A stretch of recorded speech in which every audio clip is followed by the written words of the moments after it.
नमस्कार भैया बहनों, ऑनलाइन क्लासेस में आपका स्वागत है। हम पिछली क्लास के अंदर सिंचाई एवं पेय योजना राजस्थान के बारे में अध्ययन कर रहे थे। उसमें से अब आगे है सिंचाई। सिंचाई वर्षा के अभाव के कारण जो भूमि या फसलों को कृत्रिम रूप से जो जल उपलब्ध करवाया जाता है, जल प्रदान किया जाता है, उसे सिंचाई कहते हैं। अर्थात फसलों या जो भूमि को कृत्रिम रूप से हम जल उपलब्ध करवाते हैं। अब जल उपलब्ध कब करवाएंगे? जब वर्षा की पर्याप्त मात्रा में वर्षा नहीं होगी, पर्याप्त मात्रा में वर्षा की उपलब्धता नहीं होगी, उस स्थिति में हमें सिंचाई के ऊपर निर्भर रहते हैं। राजस्थान के अंदर सर्वाधिक सिंचाई श्री गंगानगर, यहाँ पे नहरों से सबसे ज्यादा सिंचाई होती है। नहरों के द्वारा श्री गंगानगर के अंदर सबसे ज्यादा सिंचाई होती है और सर्वाधिक सबसे कम जो सिंचाई है वो राजसमंद जिला है, उसके अंदर की जाती है। अब सिंचाई के जो प्रमुख साधन है, राजस्थान के अंदर सिंचाई के प्रमुख साधन है, उनके बारे में अध्ययन करते हैं। राजस्थान में सिंचाई के प्रमुख साधन, इनमें से नंबर 1 कुएं एवं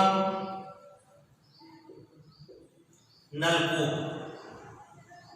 सर्वाधिक सिंचाई है राजस्थान के अंदर, सर्वाधिक सिंचाई 66% अर्थात 66% जो सिंचाई है वो कुएं एवं नलकूपों के द्वारा की जाती है। क्यों? क्योंकि जो भूमि स्तर के ऊपर जो जल है वो कम है, जबकि जो भूमि के अंदर से भूजल है उसका दोहन करके कुएं एवं नलकूपों की सहायता से सिंचाई की जाती है। इस साधन से सर्वाधिक जो सिंचाई है अर्थात कुएं एवं नलकूप है, उनसे सर्वाधिक सिंचाई है जयपुर जिला व अलवर जिलों में की जाती है। अर्थात जो अलवर जिला और जयपुर जिला है उसके अंदर कुएं एवं नलकूपों की सहायता से सिंचाई की जाती है। जैसलमेर का जो एक चांदन नलकूप है उसे मीठे पानी की उपलब्धता मिली है, अर्थात मीठा पानी उपलब्ध हुआ है, उसे थार का जो घड़ा है उसके नाम से पुकारा जाता है। जैसलमेर में चांदन नलकूप है, उसे थार का घड़ा, थार का घड़ा के नाम से पुकारा जाता है। ये इसलिए है कि यहाँ पे मीठे पानी की उपलब्धता हुई है। इसके बाद में नलकूप, कुएं नलकूप के बाद में दूसरे नंबर पे नहरें।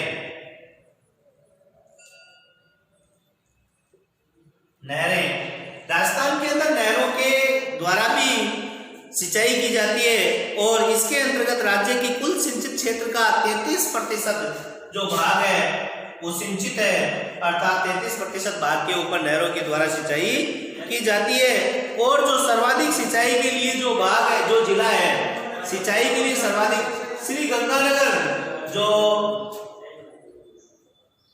गंगानगर है, यहाँ पे नहरों के द्वारा सर्वाधिक सिंचाई होती है। इस सर्वाधिक सिंचाई के लिए जो गंगानगर है वो प्रमुख है। और इसके आगे, इसके बाद में है तालाब।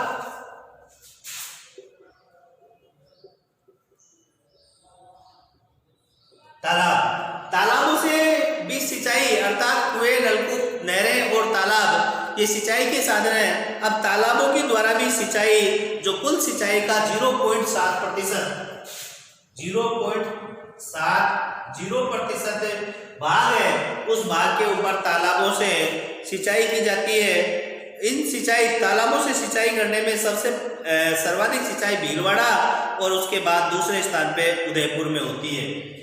भीलवाड़ा पहले स्थान पे, उसके बाद में उदयपुर।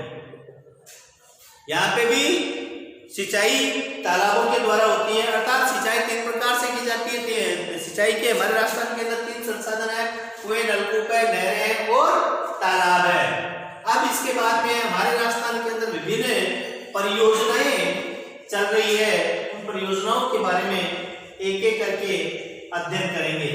इनमें जो बहुउद्देशीय नदी परियोजनाएं है उसमें अपने राजस्थान के अंदर जो इंदिरा गांधी नहर परियोजना है, राजस्थान की जो परियोजनाएं है उसमें इंदिरा गांधी नहर परियोजना सबसे पुरानी है।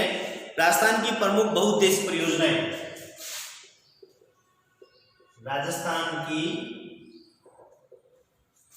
राजस्थान की प्रमुख बहुउद्देशीय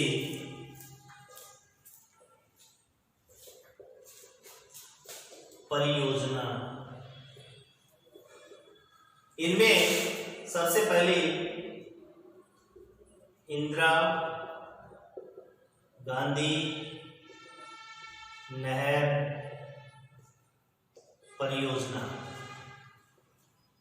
इंदिरा गांधी नहर परियोजना IGNP के नाम से भी इसे पुकारा जाता है। अर्थात राजस्थान के अंदर सबसे पहले इंदिरा गांधी नहर परियोजना का ही शुभारंभ किया गया था। इस परियोजना का सबसे पहले अर्थात प्रारंभ में इसका नाम राजस्थान नहर, प्रारंभ में इसे राजस्थान नहर के नाम से जाना जाता था, जो कि तात्कालीन जो राजस्थान के जो तात्कालीन बीकानेर के जो महाराजा थे उनके इंजीनियर 1948 के अंदर उनके इंजीनियर कंवर सेन के द्वारा इसका बनाने का जो प्रावधान रखा गया था। 1948 के अंदर इसके बारे में जो इंजीनियर थे कंवर सेन, डॉक्टर कंवर सेन, उनके द्वारा ये प्रस्तावित था। कंवर सेन बाद में आगे चल करके इस नहर का जो नामांकन है 2 नवंबर 1984 को 2 नवंबर 1984 ईस्वी में इसका नाम परिवर्तित करके इंदिरा गांधी नहर परियोजना बना दिया गया। इसका मुख्य उद्देश्य राजस्थान के जो पश्चिमी जिले हैं उनके अंदर पेयजल, मत्स्य पालन, पशुपालन और सिंचाई के लिए इसके लिए जल उपलब्ध करवाना इसका मुख्य उद्देश्य था। इसके जो मुख्य नहर है वो मुख्य नहर सतलुज एवं व्यास नदियों के संगम पर, सतलुज एवं व्यास नदियों के संगम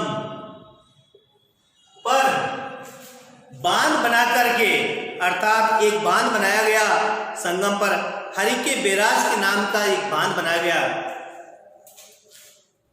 हरिके बैराज नामक एक बांध बनाया गया। और यह बांध से इस बांध बनाने के बाद में यहां से ये नहर निकाली गई।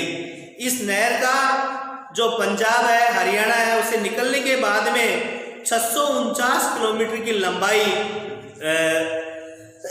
लंबाई में राजस्थान के बाड़मेर जिले में गडरा रोड तक इसका अंतिम पॉइंट बनाया गया। अर्थात राजस्थान में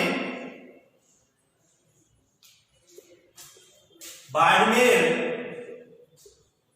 जिले के गडरा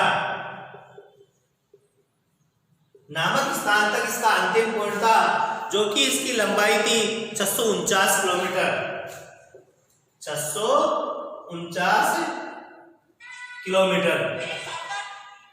इस लंबाई के बाद में, अर्थात ये चलने के बाद में, इससे विभिन्न प्रकार की जो उप नहरें भी अर्थात वितरिकाएं भी निकाली गई और इन वितरिकाओं के द्वारा 9060 किलोमीटर की दूरी, अर्थात 7 किलोमीटर की बढ़ाई गई इनको 9060 किलोमीटर तक।